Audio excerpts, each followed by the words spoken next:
Welcome to Signal, the podcast that raises your frequency. I'm Maury Fontanez. And I'm Melissa Grushka. And this week, as we head into the holidays, we're going to talk about finding joy beyond expectations this holiday season. Bean, you ready?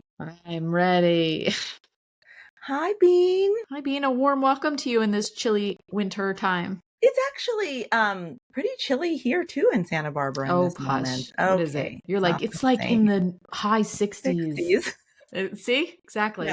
No, sometimes it's in the 40s at night. I just want to be, Hello. I mean, it's been like down in the 20s here at night. So I know, it's so cold. Which is actually my cringe. Would you like my cringe?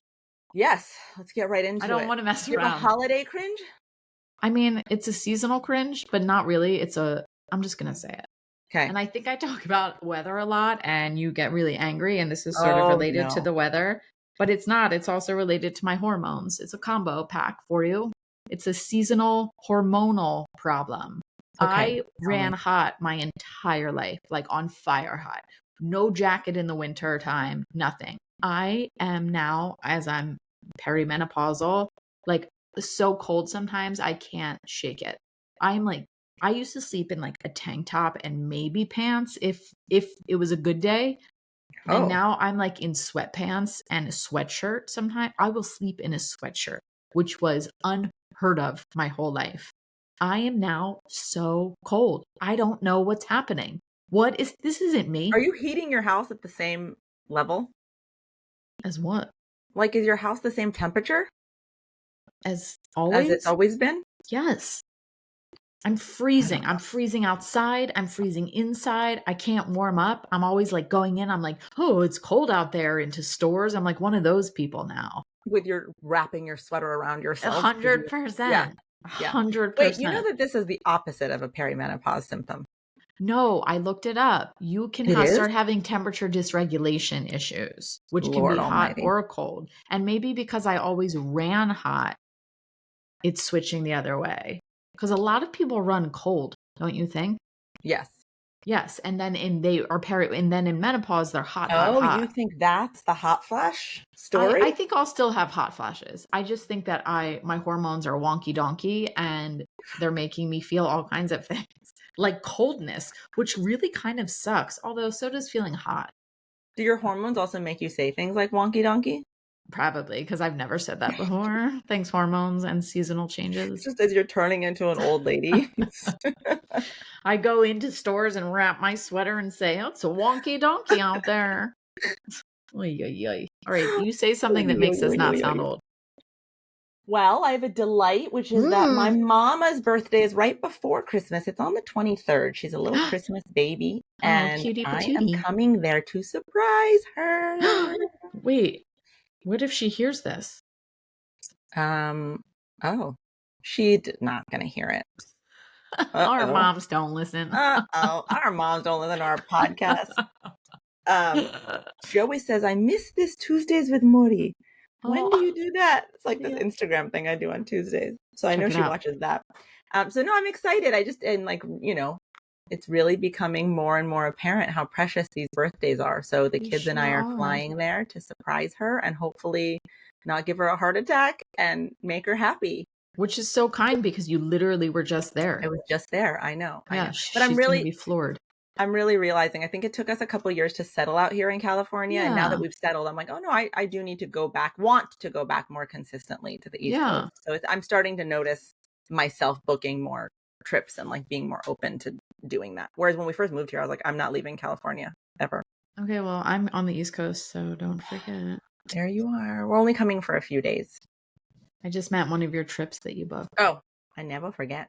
And then we're going to go to Tahoe for Christmas. And I'm excited about that because it's so snowy and mountainy and it might be where cold. TJ's from. It's going to be freezing. Yeah. But I like skiing, you know? Yeah, I'm a skier now, Bean. I'm a sporty spice. Even when you say it, it doesn't add up to me. I still think it sounds like a comical joke. Even when I say it, it doesn't add up to me. You know what really doesn't add up to people? You're going to get real upset about this. What? I think you know. I watch football like an avid fan now. Like I don't even like Baltimore Ravens game schedule printed out in my kitchen. Why? Because of your neighbors? Know. Shout out, my you guys. neighbors got me. Shout out, you guys. Hey, girls. They start like when we moved here, our neighbors who are my friends like now would invite us over. They're big Chiefs fans. We'd watch and it was like they made it fun. But I think I realized it made me miss my uncle and my stepdad and like just how much football was on around when we lived in Maryland. So then I started getting homesick and just leaving football on Sundays.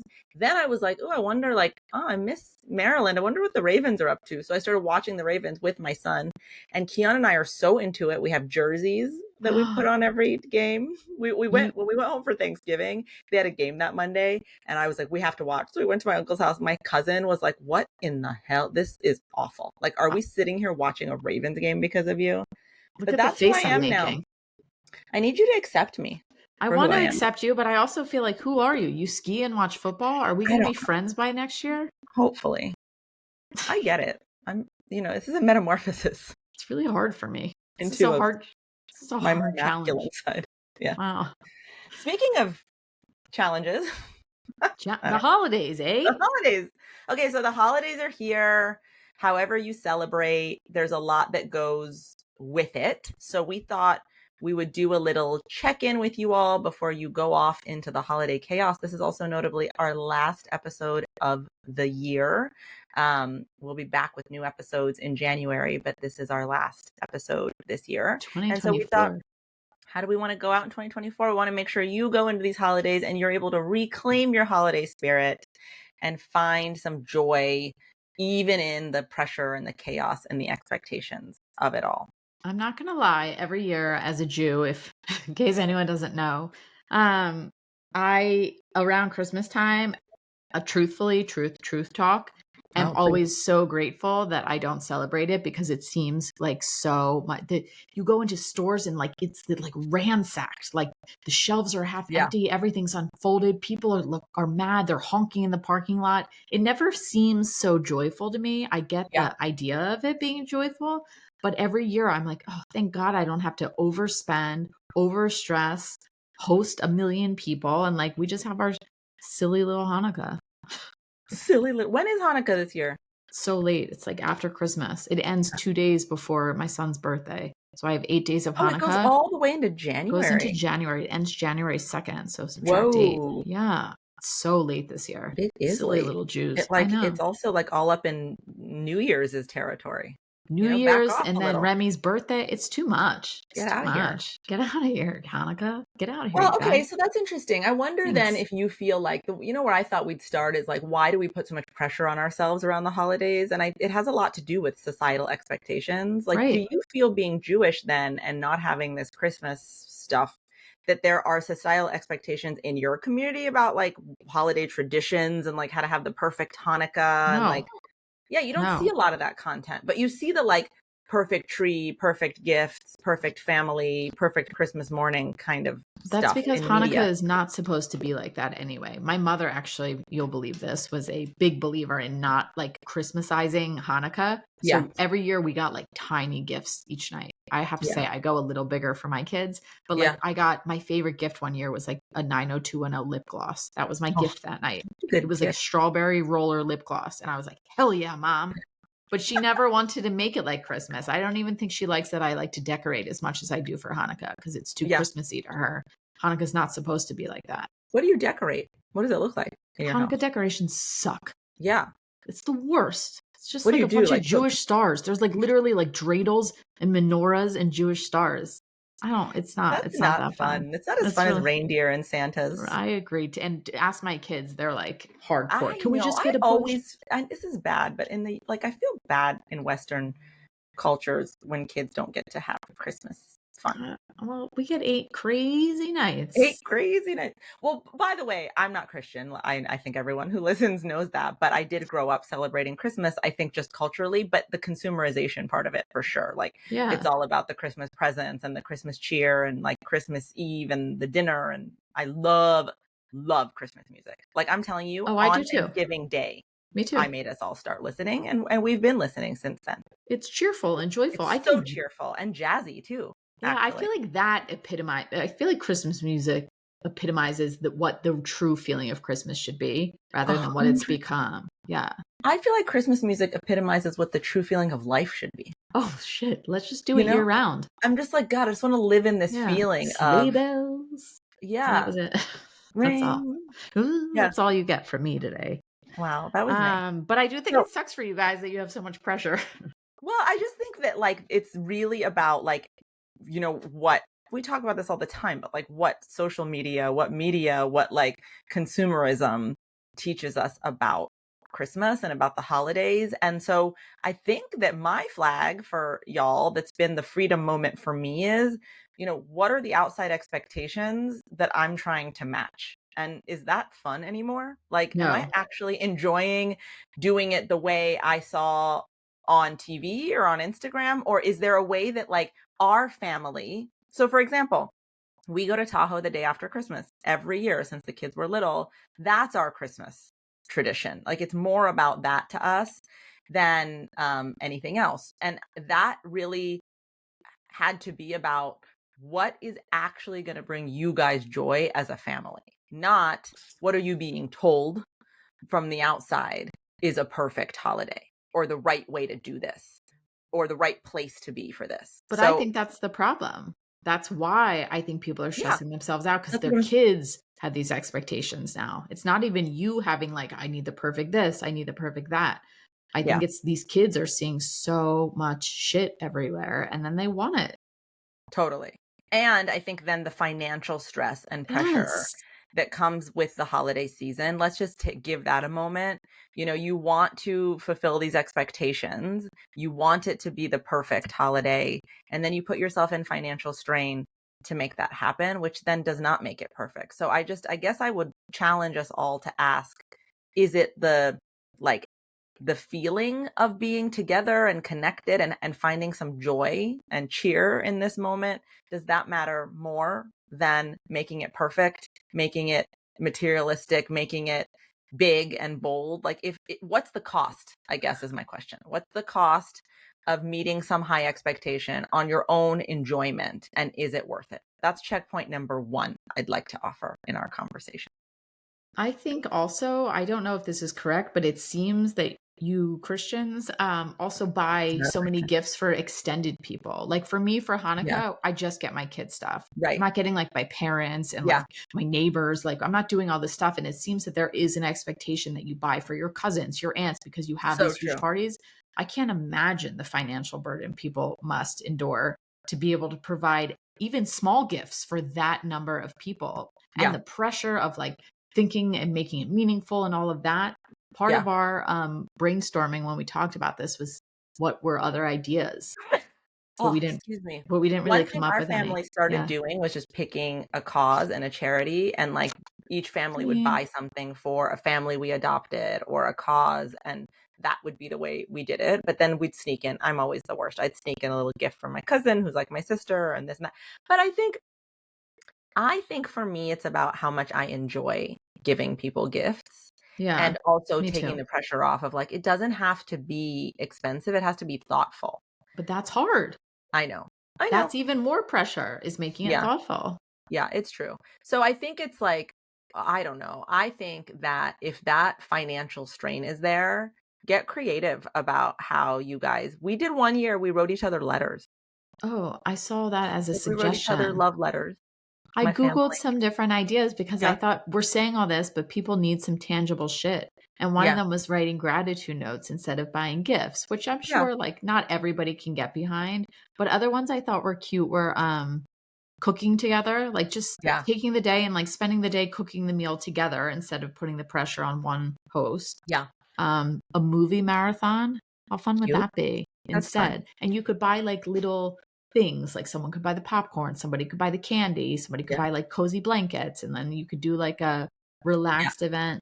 And then my own idea was everyone buys, this is my own, if I had Christmas and I wanted to change it, I would make everyone buy one board game.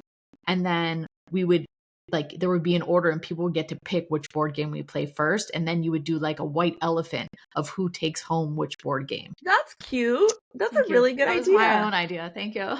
You know what? I really feel like the point here is the memories Yes, and the exactly. togetherness. And Yes. that does have a longer lasting effect than the whatever That is that you buy. proven. Yes. It really is. So it's like creating experiences together. I love that. We did one year, my family, there's like 18 of us. So one year Right. It's we a lot. picked a name out of a hat and we had whoever's name you picked, you went and just did a little experience with them Oh, throughout cute. the year. Like you took them to lunch or you took Oh, them that's whatever nice. you thought they'd love. So it was like about quality time together. So That's yeah, really I nice. think there's a lot of things you can do. I mean, I think that for our kids, there's a little bit of like, I want a and present. depending on Santa and all of that, like there's a little bit of money that does get spent on presents. But I Right. also think just challenging everyone, like if you have kids, just the way that they can tear through stuff and not stop and be present with it. So like really making sure that like you're doing it in a way that's slow and they have to stop and really like appreciate the thing they Yeah. have before they move on to the next thing, because it loses its meaning, I think.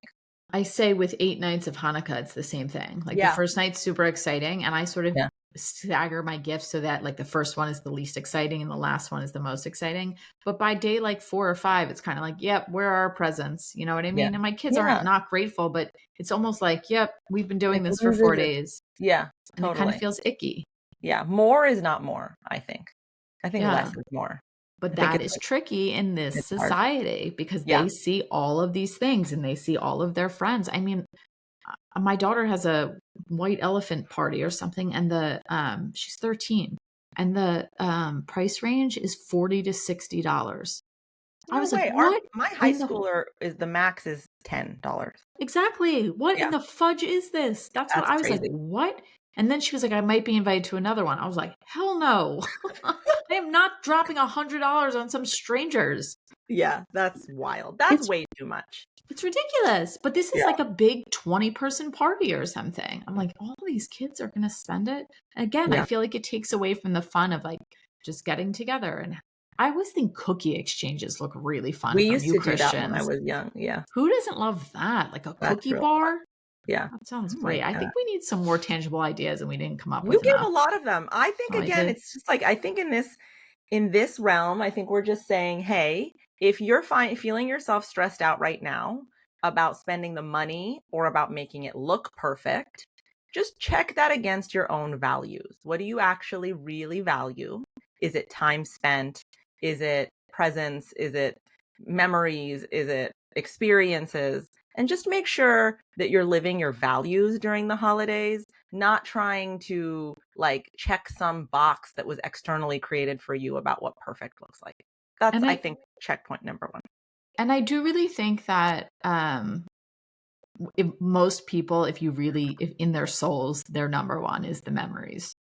So if 100%. that is your goal, like all of these other things contribute to the memory for sure, but your kid's not going to remember if you had tinsel on every doorway rather than one doorway. They're going to remember what it felt like to be with you and to see a little sparkle in the background, but to be with you and to spend the time with you. I just had this random memory just now. What? When I was getting married and I was in the stress of wedding planning and it's so awful. Everybody knows it. And you're so you want all the things and it seems so overwhelming. And I called you crying and you said to me, take a minute. I think you're losing the sight of what marriage is actually about, which is like you two coming together. I was so caught up in like the details and the space and what everything looked like. And I feel like that completely applies here. That Yeah, like we're forgetting the meaning of what is the Christmas. meaning? What is the Yeah. meaning of the holiday? Really, like stop and ask yourself, what does this mean? And by the way, if your answer is it doesn't mean anything to me, cool. That's Take some of the fine. pressure off yourself then Right. and Right. stop pretending like it does. You know, like my husband's like that. He's like, I don't know why I need a day on the calendar to feel like togetherness and joy. It feels Oh, very like commercial to him. And of so course. he doesn't like necessarily put the pressure on himself to make it anything that day. He's like, we could do anything today. It doesn't matter to me. And that's just who he is. For me, the meaning is genuinely like, I love all of like I said, the music, the decorations. I like the vibe, Yeah. right? So like my value Fine. is vibes. Right. So it's like about the energy of the holiday. And that's what I value. And so I really focus on cultivating an energy that feels good to me and making sure that I'm feeling like cheerful on that day in a way that feels good to me. And also, I want you parents out there to know that if you are cheerful, your kids will be cheerful. Agreed. If you are stressed out because you think you've got to make it this perfect thing for them, it doesn't matter how big that tree is or what's under it. They are not going to feel the energy of joy, which is the meaning. So whatever makes you feel good, that's going to help your family feel good. And for some people, what makes them feel good is doing all the shit. And if it does, and that works for you, go for it. Well, but that was the next thing I was going to say is the next like checkpoint or gateway here around enjoying it is just checking your shoulds. Let's just get rid of should and make it I want to. If it's something that you want to do that's going to bring you a sense of cheerfulness, holiday spirit, whatever, then do it because you want it. But just check yourself as you're doing things and make sure there's not a should in there, because that should is causing you to be inauthentic. And then that's causing you to be stressed out and resentful and spread Scrooge energy instead of holiday energy. What about those people, though, who like their Aunt Mary is going to get really pissed if you don't get her a gift, or the vibe's going to be off at the Christmas day if you don't, whatever it is, make this huge epic dessert that you told your grandmother you'd make, but it isn't on your should list. It's on your should list. I mean, it's on your should list and not on your want list. How are you supposed to work through that dynamic? Like, how do you set a boundary without offending people? Yeah. I think there's a balance between community, collective commitments, and taking your community, your family into consideration if there's a commitment that you've made that's going to make, like following through on a commitment, depending on the size of it. Right. I think you have to balance that with how much is this costing me? And if it's costing you your well-being, your mental health, then it's about increasing your tolerance for letting other people down. Yeah. And valuing your own well-being over other people's disappointment, which is hard. But if you practice it, with practice, you will become very good at it. But you can do that compassionately. I don't think that you need to turn into, a cold-hearted a-hole who's like, I don't care about your trifle that I promised. It's trifle. Here's why I couldn't do it here, and I went and bought some cookies instead. And doing that with loving energy in a way that's still taking care of yourself. So that's what I think. I think it's choosing your mental and physical, spiritual well-being over not wanting to disappoint other people. And then they also come around, and people who want the best for you will understand that. Right. And if they don't want the best for you, don't get them the damn present. Right. Or don't maybe stop spending Christmas with them if they don't want the best for you. Exactly. It's so true. Okay, so shoulds are out, want tos instead. That's how we're going to bring some joy. Also, what did you say before? Which is my new favorite thing. You said what did you say? My value is vibes. Yeah, I value vibes. I value vibes. I honestly think that should be for everyone. You made a sweatshirt because we were walking down the street once and I said, I live on vibes only. And then it showed up 2 weeks later, a sweatshirt that said, I live on vibes only. It's true. Right. You do. The energy of something is my whole experience of it. Me too. Yeah. I'm totally on board. I value vibes. Yeah. We value vibes. And you know what? All of you should hear. Yeah. You all should do the same thing. Get on that value train. Get on that value train.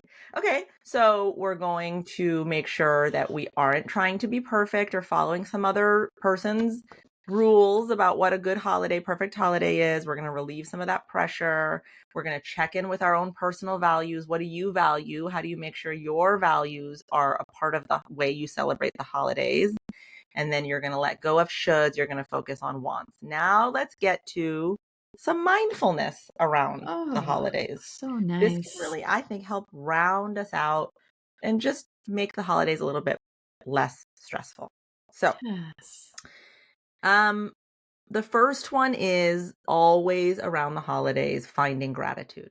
I actually did a post about this on Thanksgiving that people said was very helpful, which is sometimes in life, it's very, very hard to find immense gratitude if your life is right now overwhelming, disappointing, grief is there, whatever that you're going through that might be hard.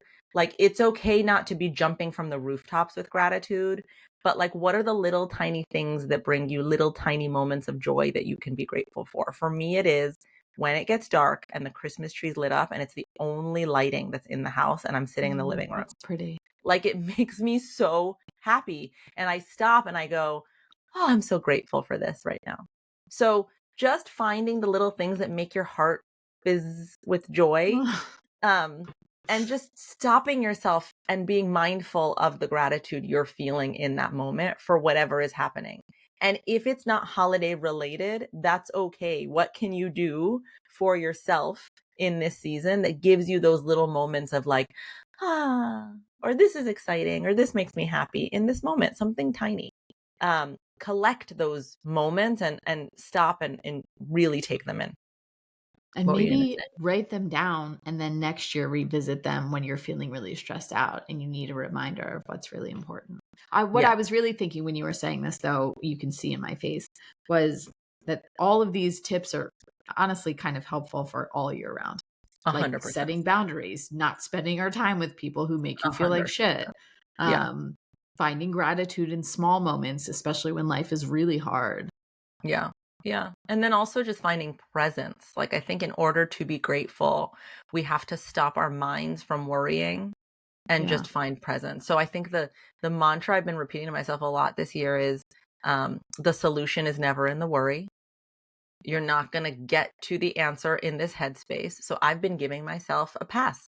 When I'm in a stressed out headspace, I'll just be like, well, you ain't going to find it here. So guess what? You get to stop thinking about it, or you get to stop trying to solve this puzzle right now. And I think the holidays are a good moment to be like, do I really want to miss out on this time with my family or the joy my kids are experiencing or whatever you like about it because of the worry that's in my head? What's the cost? What's the cost of staying in this worry when I know the solution's not going to come up anyway? It's taking me out of the present moment. So how do you just find some presence during the holidays to enjoy the things you like about the holidays? Because they're going to pass. They're going to be, a memory soon. So really focus on, how do I make this memory something I can take in and like be here now, be present in it now. And one of the things that mindfulness teachers talk about a lot is like the 5 senses and how they allow you to be present. So like, what is the tactile feeling in that moment? What is the scent? What are you hearing? What's the music like? But like really check in with your senses. If you are someone who feels like you're in your head a lot, you're not able to be present, and you want to be present this holiday season, use your senses and just check in through your senses and really allow your body, your mind, your soul to come into the moment. Oh my God, new tagline: presence, not presence. Presence. P-R-E-S-C. Is that new? Yes. Did I not make that up? Do other people say that? Presence, not present. I love it. If other people don't say that, that's trademark. Our first sweatshirt that we're selling. I live on vibes only, and then presence, not present. Presence, not present. Does everyone get that? I wanted to spell presence, but then I couldn't think of how to spell it. I'm pretty sure that our listeners understood you. Be present. I believe in the intelligence of our listeners. I was going to look up how to properly spell it, but you're right. I'm going to give you a little credit. Yeah, give them credit, not credit. Yeah. So mindfulness, presence, gratitude, and then again, just remembering that you can change any situation with your perspective. So is it possible to bring some lightheartedness or some humor into the chaos of the holidays? My brother is very good at this, where he can just sit there and laugh at us as we're stressing out over like the side dishes or whatever it is. Like, where is there room for lightheartedness? Because this is the season for some of that too. How can you laugh at yourself or laugh at the situation? Or, if this were a rom-com or this were a comedy or this were someone telling this from a point of view of a stand-up comic, how might they see this situation? Find the levity in it. Find the humor in it. It really does make a big difference in the way that it feels in your system. Great tip. Love that. And now I'm thinking of your brother, Nahid, making like snide jokes to make us all laugh. He always does that. Totally. That's his special. And he also likes to stir the pot. So it's a little weird because he stirs the pot and then he comes back and he brings the levity. But it takes the edge off. It really does. Yeah, it does. 100%. Always. 100% and it's always of the time when he's not there because of that. Yeah. I believe it. So I don't know. Those are my little tips. I think liked it.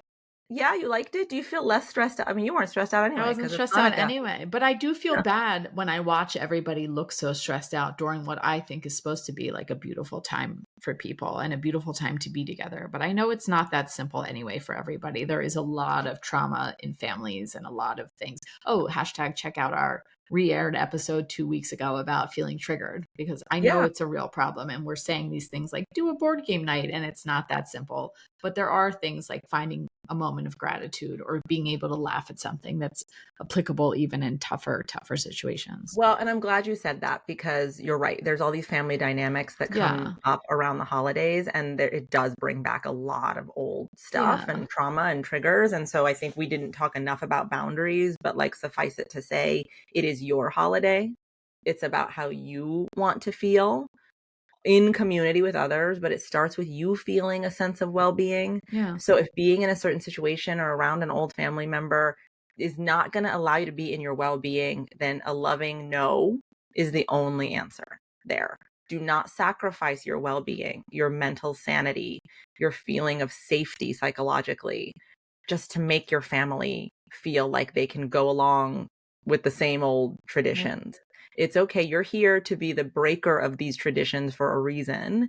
If they are unhealthy, if they are toxic, you're healing everybody by breaking that chain. So don't go along with things that feel bad, because that's just the way you guys have done it. You know, especially if you're listening to this podcast, that means you are very much on your journey of being the healed one in your family. Right. And that comes with very, very good boundaries and very loving no's, that starts with loving yourself enough to give yourself that peace of mind this holiday season. That's the best gift. And on the same note, and even though we just said it, for people who are really struggling financially, because I know that can be make this part of the year so traumatizing and horrible and overwhelming. Do remember that for your children, it's really they live on vibes, hardcore. They love gifts, but kids really live on vibes. Yeah. So if you can just keep it uppity, even with less gifts, that's what they'll remember, in my opinion, much more than the brand new makeup they wanted or what have you. Totally. Well, Bean, happy Hanukkah. Merry Christmas. And Happy New Year to all our listeners. Thanks for another year with us. We're coming up to 100 episodes, me and you together. We got to do a big one for the 100th episode. We're really excited to come back in 2025. We have a lot of great ideas, some really interesting guests lined up. And, you know, one of the things that makes Bean and I feel so grateful is this podcast and the ability to come here and have this conversation with each other and with all of you. So we just want to take a minute and thank you for listening this year, for reaching out to us the way you do. Please don't stop doing that. I can't tell you what a gift that is. That would be the best holiday gift, is just to let us know that you're listening and what this podcast means to you. Sometimes Bean and I can have a wobble around, like, a lot of wobbles. Do we keep making it? Does it matter? And then we'll get a random message. And so I can't tell you how much those messages mean to us. So thank you. And then, of course, I have to plug, if you need a holiday gift, well, actually, I guess you're not going to get it in time for the holidays, but if you want to support, you can print a picture. You can pre-order my book, Higher Self, that comes out in March. So 2025 is going to be a big year for us here. And we wish you guys the happiest holiday season, the most peaceful, loving to yourself season of reflection and pause and rest, and a very happy new year. And we'll see you in 2025. See you next year. Love you. Love you. Bye. Bye.